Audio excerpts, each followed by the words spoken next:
Olá, superaluno! Tudo bem? Seja bem-vindo à nossa aula de Geografia.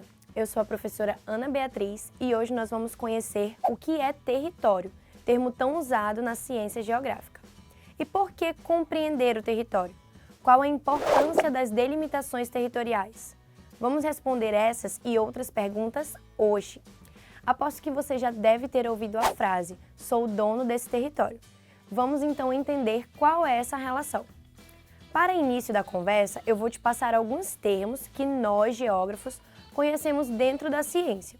São conhecidos como categorias da geografia e são elas paisagem, lugar, espaço, território e região. Hoje nós iremos conhecer apenas uma delas, que é o território, como já tinha mencionado para vocês no início da aula. Então vamos lá? Observe essa imagem. Nela podemos analisar a divisão das unidades federativas do nosso país, ou como conhecemos, são os estados.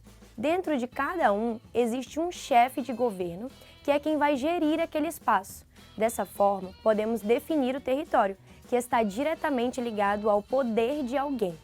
Essa delimitação de um estado para o outro é determinada através de leis, sejam municipais, estaduais ou federais. O nosso país também é considerado um território. Todos os seus mais de 8,5 milhões de quilômetros quadrados de extensão, considerado um país de dimensões continentais. E olha só que interessante, se você pensa que o Brasil fica apenas restrito à parte terrestre, está enganado. A zona econômica exclusiva do nosso país vai além do litoral brasileiro. A partir da parte terrestre, temos mais de 3,5 milhões de quilômetros quadrados. Ou seja, o Brasil tem direito a uma pequena parte do mar, que também é conhecida como Amazônia Azul. Interessante, não é mesmo? Falando de outros territórios, as nações também possuem direito ao espaço aéreo, que está sob os seus respectivos países. Você sabia que se um avião adentrar um espaço aéreo que não foi autorizado, é ligado um tipo de alerta e o avião é obrigado a pousar e dar informações sobre o que está sendo feito em um território não autorizado. Em alguns casos, como países mais extremos, os veículos aéreos podem ser derrubados. Esse é o tipo de exemplo que vemos o poder de um território. Ninguém entra sem permissão. Tudo bem até aqui?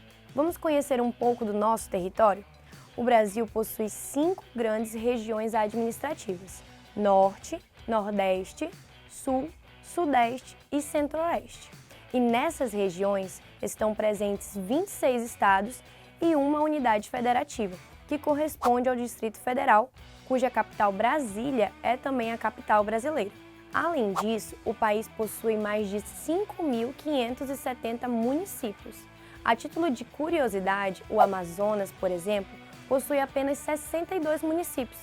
Já o estado de Roraima, que é o estado com o menor número, chega apenas a 15 municípios. E o estado de Minas Gerais possui ao todo 853. É o maior estado com o número de municípios. Superaluno, dentro do nosso território brasileiro temos outros territórios, isso mesmo, alguns maiores e outros menores. O maior estado brasileiro é o nosso estado, o Amazonas, com uma extensão territorial de mais de 1.500.000 quilômetros quadrados, seguido pelo estado do Pará, seu vizinho, com quase 1.250.000 quilômetros quadrados. Os dois juntos dariam uma nação maior que muitos países da Europa. O maior município brasileiro está localizado no Pará. Trata-se de Altamira, com uma extensão territorial maior que 150.000 quilômetros quadrados. E o segundo maior município, Barcelos, está no Amazonas e conta com uma extensão de mais de 122.000 quilômetros quadrados. Já deu para ver que a região norte é a maior extensão territorial do Brasil, né? Você sabia que existem territórios fixos e territórios móveis? Como assim, professora? Será que eles saem andando por aí? Não, os territórios cíclicos são os territórios que não possuem lugar fixo. Por esse motivo, estão sempre em movimento ou são rotativos, como as feiras que ocorrem em determinado período, sejam em turnos ou em certos dias da semana. No caso dessas feiras, elas se movimentam, ocorrendo toda vez em um lugar diferente. Já os territórios fixos são chamados de acíclicos, porque são delimitados e têm um lugar fixo, exemplo de mercados, sedes de governo, residências, entre outros. A organização do território é determinada de acordo com suas hierarquias, que no Brasil são divididas através de seus 3 poderes: legislativo, executivo e judiciário. O poder legislativo está ligado às esferas municipais, na criação das leis através dos vereadores e dos prefeitos. O poder executivo está ligado ao presidente da República, que é a figura principal da política brasileira, responsável por comandar o país, o principal cargo político. Já o poder judiciário compreende a justiça brasileira, responsável por cumprir e garantir os direitos individuais, coletivos e sociais dos brasileiros. Mas então, superaluno, será que os territórios são divididos de forma igual por todo mundo? A resposta é não.